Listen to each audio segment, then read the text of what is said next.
And make sure when you're expanding this to watch where your hands are. There's a lot of pinch points.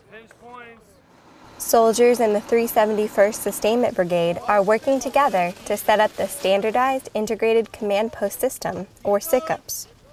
This tent system is their central command station during annual training as they prepare for deployment overseas.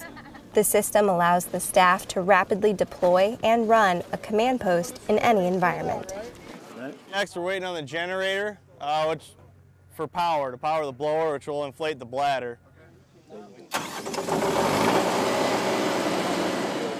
With the generator running, soldiers connect the high wind lines to give the tent extra support. They attach the end caps and move the tent into position. Listen up. They want to get around the tent. That's not getting the end caps out. You're standing around, get around the tent. You need to move it. You don't want to run it the whole way. We got a lot of soldier opportunity to learn how to put the process together, learn how to get our command posts situated. So I think it's been pretty productive so far. The computer systems integrated in SICOPS allow all of the networks to communicate on one server. We're near completion right now.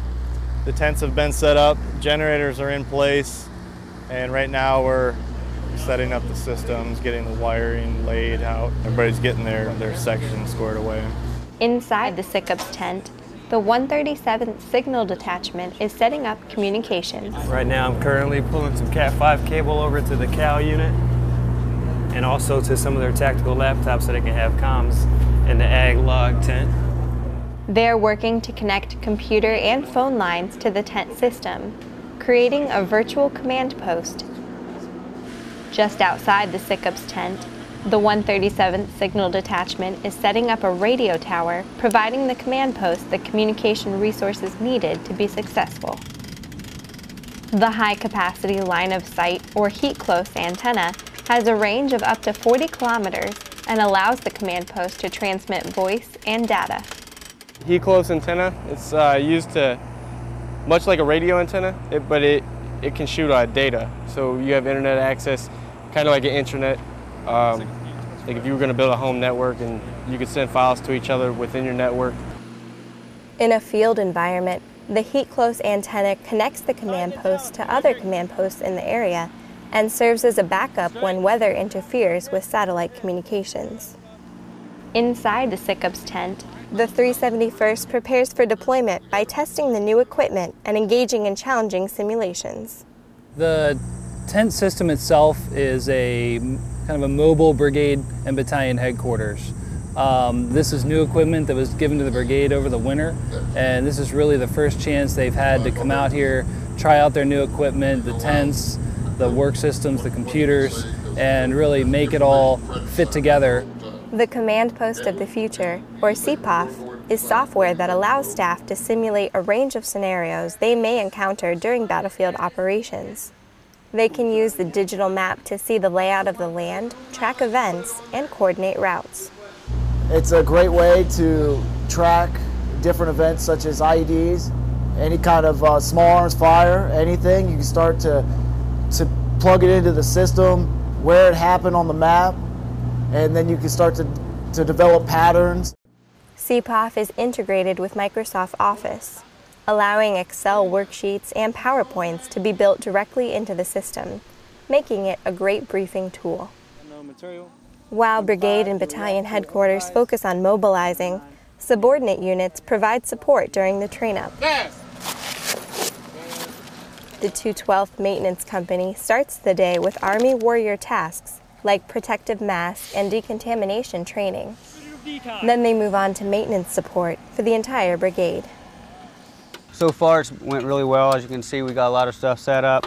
We're teaching classes to the junior enlisted, having them also instruct classes, give them more hands-on with leadership skills. We work on Humvees, generators, SATS trailer, LMTVs, 5 tons, wreckers, anything that normally breaks down within your auto maintenance shop, we work on it. Besides maintenance, the 212 also supports the 371st by cooking breakfast and dinner each day. The best part of AT for us is basically that we get to do our jobs. Some people, they don't get to do their MOSs when they come here, they're tasked out to do other things. But for the most part, we get to do our jobs more than any other MOS. Like, we cook every day. The soldiers that we've been working with have gotten a chance to grow because we give them a chance to branch out on their own. At the beginning of the shift, we do a production schedule and let every soldier know what product they have, and then we just let them go. The mayor's cell manages DFAC maintenance, cleanliness, and other life support operations on the tactical training base. They ensure water is treated and tested daily. While the 371st continues to build their command and control skills, every deploying unit must still prepare for the worst-case scenario. The 285th Medical Company is training the soldiers heading downrange to be combat lifesavers. Our big mission has been supporting the COS mission for the 371st, who are about to deploy downrange to Kuwait. Really, the main objective with the Combat Lifesaver course is we have 3 preventable causes of death on the battlefield. You know, we have bleeding from extremities, hemorrhaging, the tension pneumo, the open chest wounds type injuries, and airway issues.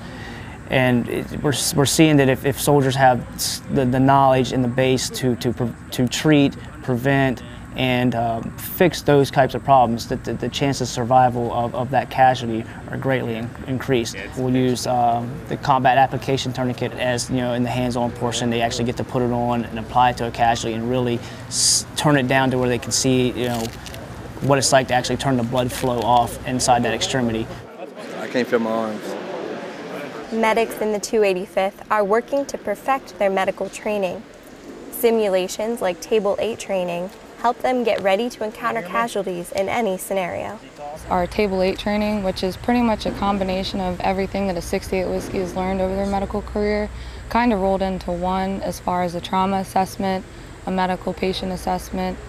You have multiple casualties and you as one medic are expected to be able to triage, treat any life-threatening hemorrhage, take care of airway, breathing, circulation, and prep for evac, call in a 9 line. Annual training culminates in a 3-day mass casualty exercise. Soldiers work to evaluate, treat, and transport casualties to safe areas where they can receive more thorough care. We have 2 different platoons, treatment and ambulance platoon, and we're going to have simulated points on a map, and there's going to be different points with multiple amounts of casualties, all different injuries.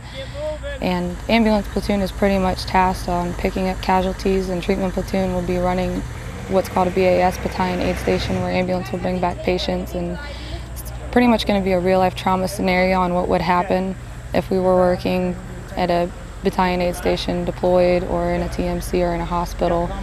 During the actual event, you have to kind of treat it as a job. You have to go through the motions and get things done to save people's lives, you know. You can't get too hung up on it, and you can't let it affect you emotionally too much. You kind of just got to put that muscle memory to work and, you know, do what you know how to do and do what you were trained to do.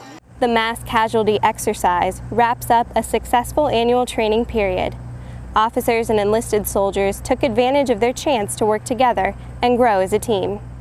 As the 371st heads down range, they can take with them the knowledge and experience they've learned here.